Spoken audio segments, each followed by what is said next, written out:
Pernah nggak kepikiran kalau 4 Yonko bersatu lalu mereka menyerang world government atau pemerintah dunia secara bersama-sama? Apakah Angkatan Laut, CP0, Godsnipe, Gorosei, bahkan Imu bisa bertahan dari serangan tersebut? Atau justru mereka akan kalah dan era baru nantinya malah bakal terbentuk. Nah, Garjupet sebelum sini kali ini kita akan bahas nih sebuah video yang ya bisa dibilang fun lah biar tidak terlalu serius dari video review seperti yang biasa kita bahas. Dimana di sini kita akan bahas terkait what if nih atau bagaimana jika semua Yonko menyerang pemerintah dunia tanpa babi ibu strategi apa-apa langsung brute force semuanya menyerang secara bersama-sama. Yang pastinya masalah hal seperti ini pasti dari kalian juga akan memiliki pandangan berbeda-beda. Maka yuk kita diskusikan, bisa juga tuliskan pendapat kalian di kolom komentar. Nah, pastikan kalian tonton video sampai habis agar tidak informasi yang miss dan juga setengah-setengah karena harus tidak masuk akal tapi akal bisa masuk. Nah, mari tanpa basa-basi lagi kita langsung saja. Waduh.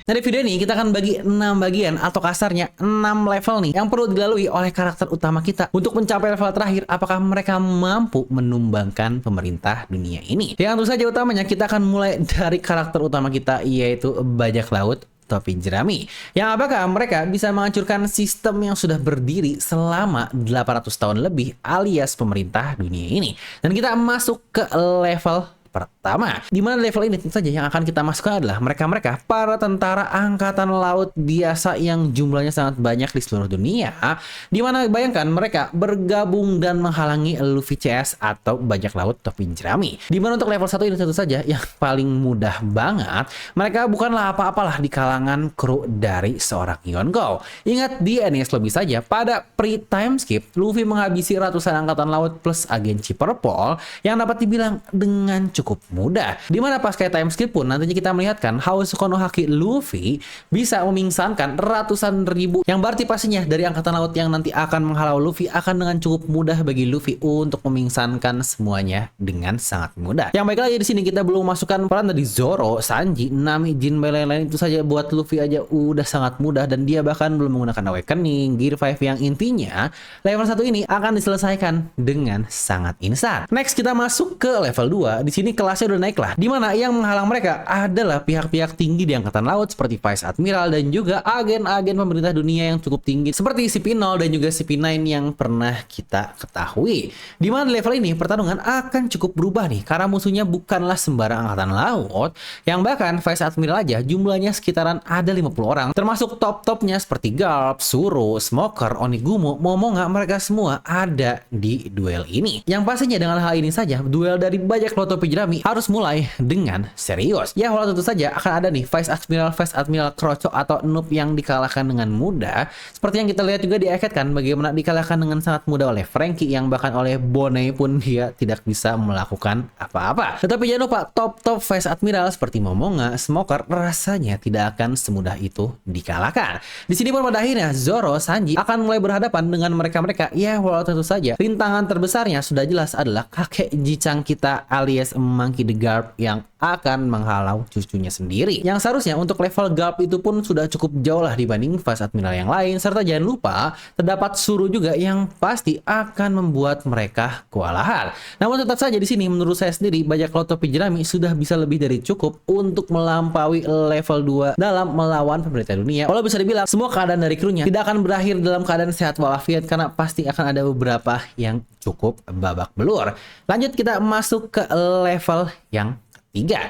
Di sini musuhnya tambahannya adalah para Seraphim. Dimana tadinya saya cukup bingung untuk level Seraphim ini apakah akan dimasukkan setelah Admiral atau bahkan sekarang sebelum Admiral, tetapi ya karena Admiral ini manusia-manusia luar biasa jadi kita nextnya saja masukkan untuk Admiral ini. Untuk Seraphim sendiri jangan lupa ya, mereka adalah teknologi terbaik yang diciptakan oleh Vegapunk. Jadi kelasnya bukanlah kelas kaleng-kaleng. Mereka sangat cepat, sangat keras juga, tahan sakit, yang bahkan mereka memiliki buah iblis kelas para Shichibukai dan tentu saja DNA yang sangat kuat yaitu ras Lunarian. Ingat ya, Pacifista prototype saja di masa pre-time skip membuat seluruh kru dari topi jerami kesusahan, dan lagi-lagi perlu ingat itu hanya satu robot saja yang menghalangi satu kru dari Luffy ini. Ya memang sih di pasca time skip dapat dikalahkan dengan mudah dengan satu hit doang, tetapi jangan lupa yang dilawan itu lagi-lagi seperti kata-kata Sentomaru, kalau itu masih prototype alias robot yang tidak dapat berkembang, yang pastinya kalau melawan Mark III pun tidak akan semudah mengalahkan prototype atau pasifista PX1 yang dilawan di Sabondi Archipelago.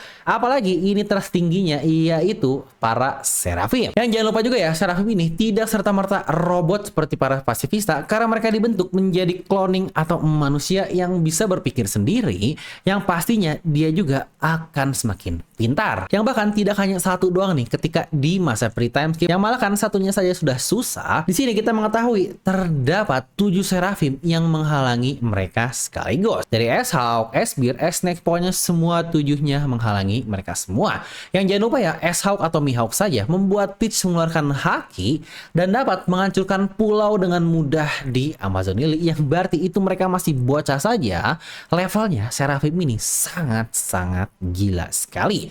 Jadi baik lagi menurut saya, masuk ke level ini kru topi jerami tidak akan bisa untuk lolos dari level 3. Dan kalaupun dibantu dengan tambahan Yonkou kedua yaitu Cross Guard dari Mihawk, bagi krokodil lain mereka masih akan cukup sulitan, walau ya mereka tetap bisa akan lolos dari level ketiga ini. Yang baik lagi, kalaupun mereka berhasil, mereka akan terluka cukup parah menghadapi klon dengan teknologi luar biasa dari ras Lunarian ini. Yang itu baru masuk level ketiga. Sekarang kita masuk level keempat yaitu para admiral. Dimana admiral adalah tingkatan tertinggi dari angkatan laut, yang jumlah angkatan laut sangat banyak, hanya ada 3 admiral dan 1 fleet admiral, yang berarti seluar biasa apakah sosok-sosok ini. Di sini pula saya akan masukkan semuanya ya, dari Akainu, Kizaru, Fujitora, Ryukyu, dan Sengoku. Walaupun dia pensiun, tetapi masih ada di angkatan laut, samalah seperti Garp sebelumnya yang ikut di Vice Admiral. Dan ketika masuk ke level 4 ini, keadaan benar-benar sudah berubah total. Ya mau sebelumnya ditambah Cross Guard pun menurut saya mereka semua akan tumbang di level 4 ini. Garp plus juga Admiral plus Seraphim terlalu kuat lah bagi 2 Yonkou pasukan ini dari Luffy dan juga Cross Guard, dimana bagi yang menjadi Yonkou-nya. Maka di sini kita perlu tambahan Yonkou baru, yaitu Kurohige atau Teach masuk di bagian level 4 ini dengan para Titanic Captain-nya yang sangat kuat. Di sini pula pada akhirnya nanti Kuzan akan melawan mantan temannya yaitu para Admiral yang lain. Yang mereka nantinya bisa membagi nih lawan-lawan untuk para Seraphim yang kuat yang berjumlah 7 orang, dan beberapa lainnya bisa melawan para Admiral, seperti bagaimana juga di Hachinosu mereka menghadang Garp. Ya kalau begitu menurut saya sampai level 4 ini pun ketiga Yonkou sudah akan sangat kesulitan, dan jika pun berhasil akan cukup babak belur kalau harus melawan semua pasukan sampai di level keempat ini. Dan level kelima, satu sebelum terultimate, adalah satu saja mereka langsung dari pemerintah dunia,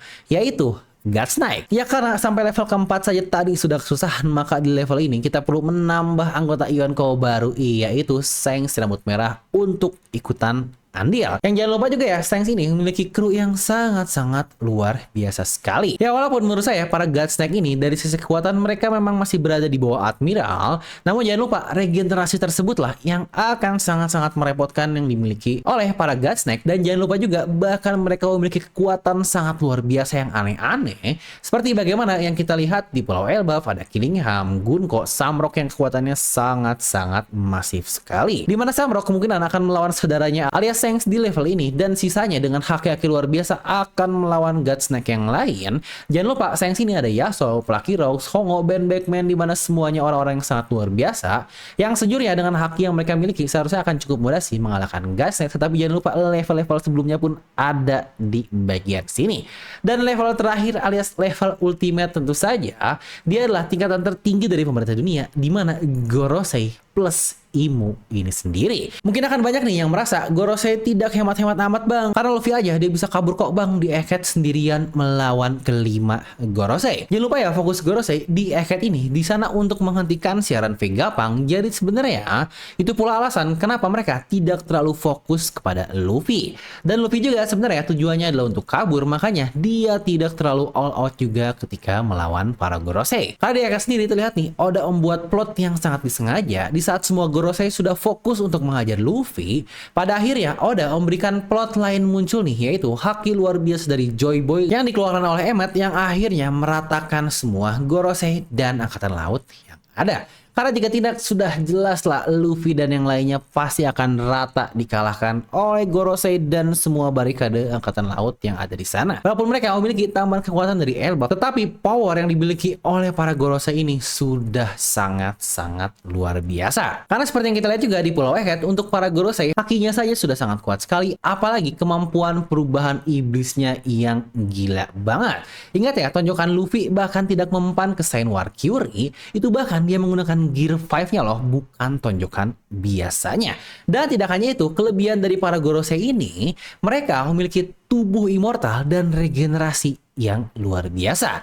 Jadi bukan hanya masalah kemampuan lagi, namun stamina pun tidak akan habis-habis. Di saat musuh yang lainnya nantinya akan cukup capek, Gorosei masih bisa hidup kembali dan regenerasi untuk terus melawan. Makanya di level 5 dan 6 ini udah bukan lagi masalah kekuatan, tetapi masalah kasar kelicikan regenerasi yang bisa dibilang tidak ada habis-habisnya. Ingat ya, Rock sendiri ketika dia melawan Garling, dia menang telak, tetapi Garling masih terus bangkit karena kemampuan regenerasinya yang akhirnya terus-terusan menghadang Rocks yang ada. Yang dapat dibilang dalam jangka panjang akan meratakan gabungan kekuatan dari para Yonkou, apalagi level kekuatan dari para Gorosei. Yang belum lagi di sini kita membicarakan kekuatan dari Imu yang sangat luar biasa. Itu baru Gorosei aja mereka semuanya sudah rata, apalagi Imu ketika ikutan andil. Yang jangan lupa ya, sebagian kekuatannya saja yang kita lihat di Pulau Elbaf melalui Gunko, serta juga ketika dia melawan Rocks, di mana di situ saja kita melihat kemampuan Domi Reversi dan hal-hal lain yang sangat luar biasa dari Haki dan lain-lainnya. Jadi kita masih belum tahu nih batasan kemampuan yang dimiliki oleh Imu sehebat apa.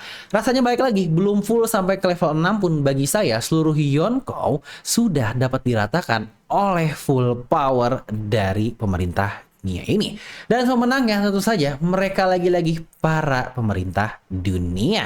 Jadi baik lagi kalau ditanya apakah 4 Yonkou bisa mengalahkan pemerintah dunia, jawaban paling logis versi seri filmnya, karena mungkin buat kalian yang memiliki pandangan sendiri bisa tuliskan di kolom komentar, karena bagi saya tidak bisa untuk mereka ini mengalahkan seluruh pasukan dari pemerintah dunia, yang bahkan dengan semua kru mereka, dengan kekuatan penuh mereka, keberadaan Imu dan Gorosei sudah akan menjadi rintangan terbesar bagi mereka semua untuk dapat ditumbangkan. Dan ini bukankah semakin memperkuat nih kalau perang akhir nanti Luffy tidak mungkin dia bisa bertarung sendirian. Maka bukankah kalau kita mengingat lagi nih hal yang pernah kita bahas yang sangat panjang juga terkait mural peace yang luar biasa, yang hal ini pun kita lihat di Elbaf, bukankah itu semua aliansi besar melawan tim dari Imo. Jadi tidak terbatas hanya di Yonkou saja, melainkan kasarnya semua pihak aliansi yang ada di dunia, negara-negaranya akan bersatu padu untuk melawan Imo, seperti gambaran mural yang kita lihat di Pulau Elbaf. Itu pula dengan ras raksasa lah, ras Oars untuk melawan pemerintah dunia tersebut. Nah, jadi gimana nih menurut kalian, sampai level berapa kira-kira mereka semua akan bertahan melawan pasukan penuh dari pemerintah dunia? Coba tuliskan pendapat kalian di kolom komentar. Ya, semoga kalian terhibur dengan video ini. Like aja kalian suka, dislike kalau suka, jangan lupa untuk subscribe dan juga share ke teman kalian. Jangan lupa juga cek tag produk yang ada di video ini. And I'll see you guys in the next video.